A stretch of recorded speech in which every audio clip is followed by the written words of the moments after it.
ladies and gentlemen. We are so glad you could come and join us today for this special event. My name is Frederica Cook, and I am the president of the Cowskin Prairie Chapter, United Daughters of the Confederacy, Baxter Springs, Kansas. We are joined today by the Turkey Creek Fusiliers, a Confederate color and honor guard.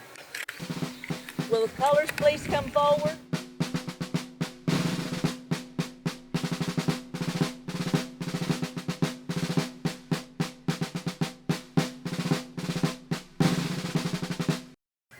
I would like to recognize a very special person who diligently cares for this beautiful, historic cemetery, Nancy Brown. She has been so helpful and wonderful to work with as we prepared for this ceremony. Nancy, would you please come forward? We're happy you all are here today and that the weather is nice. And we're here to honor Stan Watie. I'd like to give you a little background, just a little background on Stan Watie. Stan Watie was born on December 12, 1806 near New Echota in the Cherokee Nation. He was given a Cherokee name meaning he stands. When his father, Watie, was baptized into the Moravian Church as David Watie, he renamed his son Isaac Stan Watie. Watie's older brother was named Buck, but he changed his name to Elias Boudinot. Watie's uncle was the Ridge, who became known as Major Ridge, and his cousin was John Ridge. Together they formed the powerful Ridge-Watie-Boudinot faction, also known as the Treaty Party in Cherokee politics.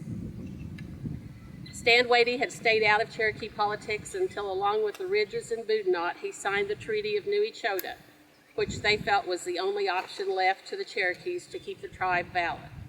So when the Ridges, along with his brother Elias Boudinot, were murdered on June 22, 1839, in retaliation for signing the treaty, Watie alone escaped. At the beginning of the Civil War, with Chief John Ross hesitating to form a Cherokee Confederate alliance, Watie accepted a commission as a colonel in the Confederate States Army and raised the 1st Regiment of Cherokee Mounted Volunteers.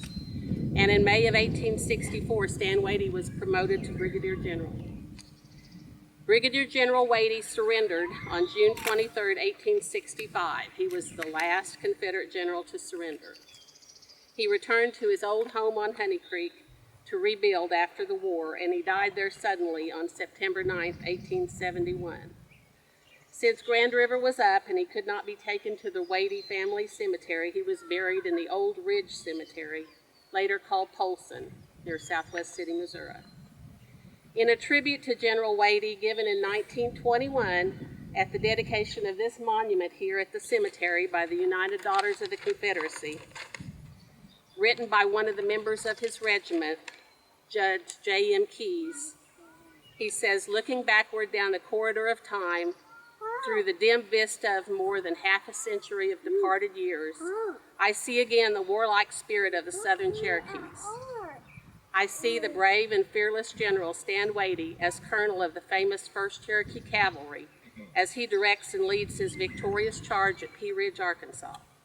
I see Colonel William Penn Adair with his long flowing black hair on the bloody field of Wilson Creek, Missouri. I see that other gallant soldier and brilliant statesman, Elias C. Boudinot, on the same field with his long black hair floating on the breeze as we charge to victory. I see Colonel James M. Bell as he bravely led his men to victory at Mazard Prairie, Arkansas. I see hundreds of brave men, Indians and whites, too numerous to mention, who followed the flag and leadership of the matchless General Stan Watie. Less than 100 of General Watie's brigade have withstood the ravages of time. Feeble, aged, and gray, we will soon be gone, to live only in story and song. We are waiting for the Master's call to cross the dark, mysterious river, separating life from death, to be with Lee and Jackson, Price and McCullough, Cooper, and our own beloved Stan Watie. Thank you. We are joined today by William Welge, Director of American Indian Culture and Preservation of the Oklahoma Historical Society. Our chapter is so pleased with all that you have done to preserve the history of Oklahoma, and for your untiring devotion to recording the history of the American Indian. Bill? Thank you, Fredria. I'm delighted to be here with this last official ceremony of the sesquicentennial of the war between the states. What a fitting tribute. Only last Tuesday, as was already mentioned, was the final laying down of swords and guns at Dokesville, Indian Territory near Fort Towson, when Brigadier General Stan Watie surrendered. I might mention that we have on exhibit those surrender terms that have been borrowed from Northeastern State University Library at Tahlequah, and also at Gilcrease Museum, where they, at Tahlequah, didn't realize they had that document. And we have a brief exhibit. It'll only be up until July the 12th, so if you're in Oklahoma City, feel free to come. It's directly opposite of the Research Library.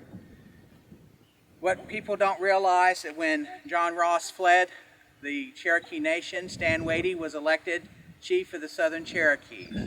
And at the Oklahoma Historical Society, we have his journal while as Chief of the Southern Cherokees. Unfortunately, somebody got a hold of it and used it as a coloring book, but still some of the writings can be read as far as some of the laws that were being passed and some of the actions that needed to be transacted while he was chief. And he was chief until the end of the war. He spent 2 years after the war in the Choctaw Nation and came back to the Cherokee Nation, to his home, or what once was his home, in 1867, only to find it in shattered rubble, as most of Indian Territory was ravaged. Like any place else east of the Mississippi River, we had just as much damage and upheaval in Indian Territory. We just didn't suffer the same level of carnage that took place during the war. He started to rebuild at the age of 62, lost everything. He had already lost at least 2 of his sons. He had Saladin Watie, his oldest, at his side when he was serving as colonel and later brigadier general during the war. Stan Watie dies in 1871 at the age of 64, a broken man. Broken in not so much in spirit, but broken in that the loss of family, the loss of his home, and the loss of his country at the time. And so we have that, and we're here today to honor the man who was the last of the Confederate generals to surrender, and I thank you. Now, the commander of the Sons of the Confederate Veterans' newest unit, I can't keep repeating that enough, can I? Of Republic of Missouri, Commander Travis Archie. Ladies and gentlemen, compatriots and friends of Southern heritage and General Watie, I stand here today humbled and honored to be in the presence of the earthly remains of this Native American Confederate warrior. And I want to start out this afternoon with a simple question. If not us, who? I ask this question in terms of what we're doing here today, which is remembering men like General Watie. If not us, who? In these terrible times of political correctness, who will stand with these men and defend their honor and legacy? Will it be the local governments throughout the South who, bowing down to the outcry from the professionally offended, change street names, buildings, and parks dedicated to not only Confederate veterans, but in many cases men who were also founders and pillars of their respective communities? If some of these folks would simply pick up a book, they might learn something that would change their opinions. Folks who have gotten their history from 2 paragraphs in a school textbook will certainly have issues understanding the complexity of America's greatest calamity. Will it be from the media, members of which have said things such as, if you honor your great-great-granddaddy who fought for the Confederacy, you're honoring a terrorist? These people forget that men in blue coats have done a lot more to be labeled as terrorists than any men in gray. Well, remember, it's come from academia, the so-called enlightened and educated who slander the Southern soldier and his comrades as evil, backwards, inbred racists who want to simply suppress African Americans. The same people who want to oversimplify the incredibly complex war which ended the lives of an estimated 750,000 men. The same academics who cherry-pick the facts to fit the popular narrative, and in many cases, simply to make money in an effort to clarify what they term Civil War memory. I'd say we've got enough Civil War memory, and it comes from the first-person accounts of the men who experienced the war. Will it come from the petition groups and state governments from throughout the South who are, in this recent wave of hate and ignorance, calling for the removal and or destruction of monuments dedicated to the Southern soldier and his leaders like we have here? Those people who ignore the fact that the Confederacy was a multicultural endeavor made up of, among others, men such as General Watie and his soldiers. According to Public Law 85-425, House Resolution 358, which was a pension increase for American veterans and their widows dated May 23, 1958, the term veteran includes a person who served in the military or naval forces of the Confederate States of America during the Civil War, and the term active military or naval service includes active service in such forces. Folks, this is literally an act of Congress declaring Confederate veterans American veterans.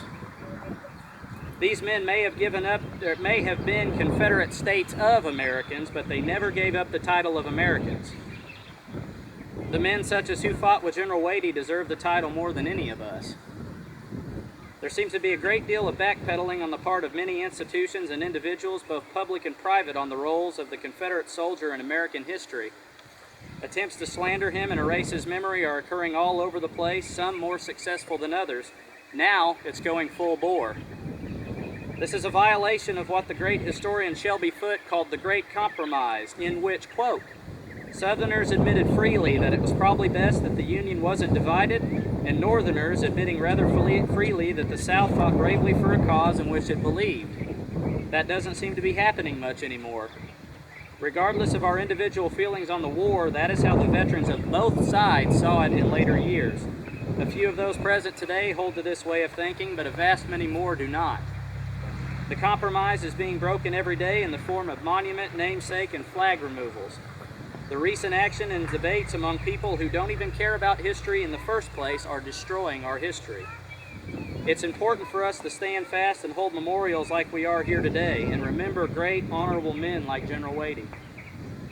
And mind you, we're clearly not here just to honor white Southerners, but also Native American Confederate soldiers, Hispanic Confederates from Mexico, Cuba, and even Spain, and African American Confederates, whether slave or free, who fought for what they considered their Southern homes.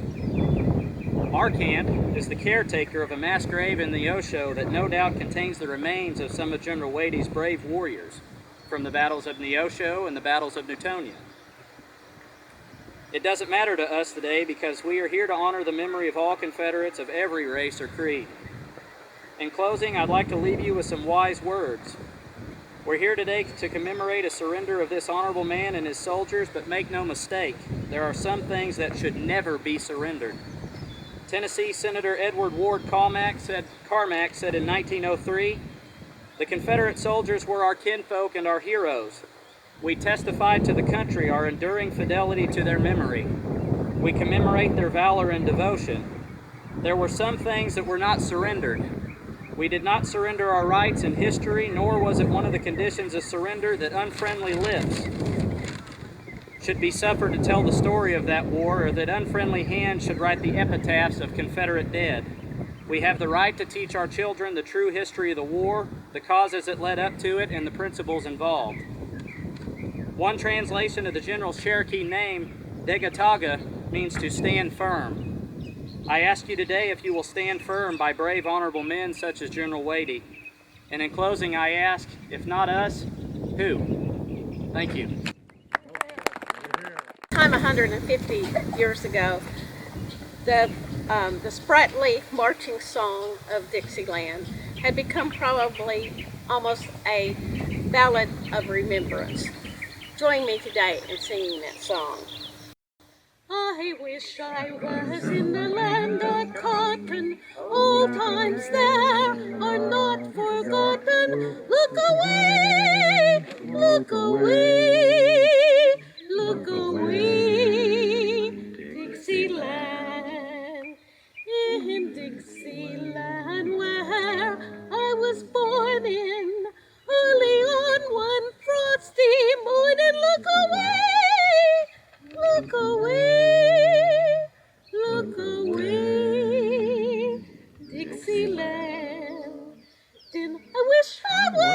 Dixie, away, away. In Dixieland I'll take my stand to live and die in Dixie. Away, away, away down south in Dixie.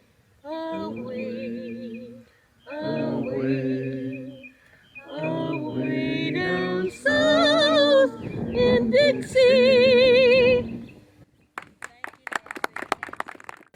Confederate General P.G.T. Beauregard summed the war up in the following, and I quote, "The fact that one army was fighting for union and the other for disunion is a political expression. The actual fact on the battlefield, in the face of cannon and musket, was that Federal troops came as invaders, and the Southern troops stood as defenders of their homes.